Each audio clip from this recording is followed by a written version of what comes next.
Yang pertama ada Gerakan Benteng.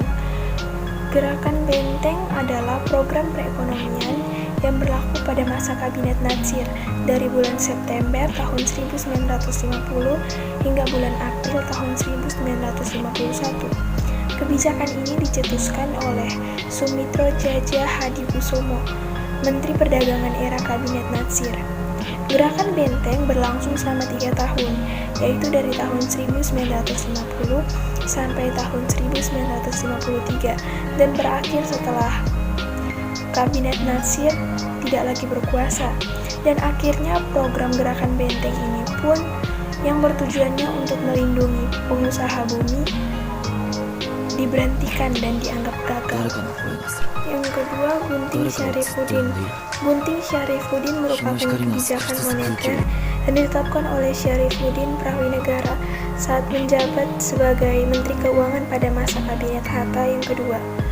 Kebijakan ini merupakan salah satu usaha untuk memperbaiki perekonomian Indonesia sekitar tahun 1950 akibat agresi militer pada tahun 1947 dan tahun 1949 yang menyebabkan laju pertumbuhan ekonomi Indonesia semakin berat.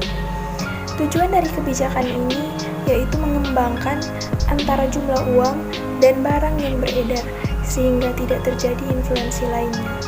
Yang ketiga, Gerakan Alibaba merupakan salah satu kebijakan ekonomi yang dilaksanakan pada masa demokrasi liberal untuk mencoba memperbaiki kondisi ekonomi Indonesia yang porak-poranda selesai perang kemerdekaan. Kebijakan ini diterapkan pada masa Menteri Perekonomian Mr. Ishak Cokro Hadisuryo yang menjabat pada masa Kabinet Ali Sastroamidjojo I pada tanggal 30 Juli tahun 1953 sampai tanggal 12 Agustus tahun 1955. Kebijakan ini bertujuan untuk memperbaiki perekonomian sekaligus meningkatkan kondisi ekonomi kaum non-pribumi. Yang keempat, Gerakan As-Saat adalah salah satu usaha yang dilakukan pemerintah untuk menguatkan ekonomi nasional, yakni memperkuat kelas ekonomi menengah atau pribumi yang umumnya bermodal lemah dengan cara memberikan perlindungan khusus terhadap segala aktivitas usaha pada bidang perekonomian termasuk dalam hal persaingan dengan usaha asing dan persaingan dengan warga keturunan Cina. Gerakan As-Saat ini didukung penuh pemerintah. Salah satu buktinya adalah pernyataan resmi pada bulan Oktober tahun 1956 yang menegaskan bahwa pemerintah akan memberikan lisensi khusus untuk para pengusaha pribadi. Yang kelima, Repelita atau Rencana Pembangunan 5 Tahun adalah satuan perencanaan yang dibuat oleh pemerintahan Orde Baru di Indonesia. Repelita 1 pada tahun 1969 sampai 1974 dengan tujuan memenuhi kebutuhan dasar dan infrastruktur dengan penekanan pada bidang pertanian.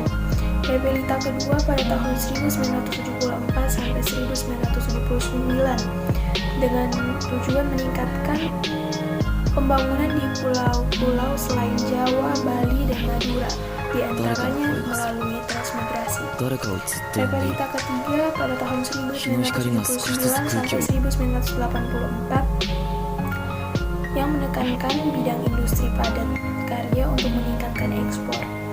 Repelita keempat pada tahun 1984 sampai 1989 dengan tujuan menciptakan lapangan kerja baru dan industri. Dan Repelita kelima pada tahun 1989 sampai 1994 menekankan bidang transportasi, komunikasi, dan pendidikan. Serta Repelita ke-6 pada tahun 1994 bertujuan meningkatkan pembangunan iklim investasi asing dalam rangka menggenjot perekonomian dan industri nasional. Yang keenam, nasionalisasi perusahaan.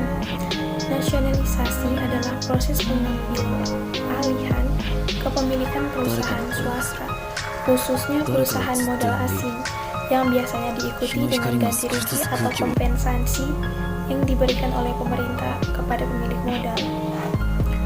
Nasionalisasi perusahaan ini bertujuan untuk memberi manfaat ekonomi kepada masyarakat Indonesia serta memperkokoh keamanan dan pertahanan negara yang saat itu sedang berkonfrontasi dengan investor asing. Dan yang ketujuh, MUNAP atau Musyawarah Nasional Pembangunan adalah sebuah jalan keluar bagi kesenjangan antara pemerintah pusat dan pemerintah daerah pada masa Kabinet Juanda.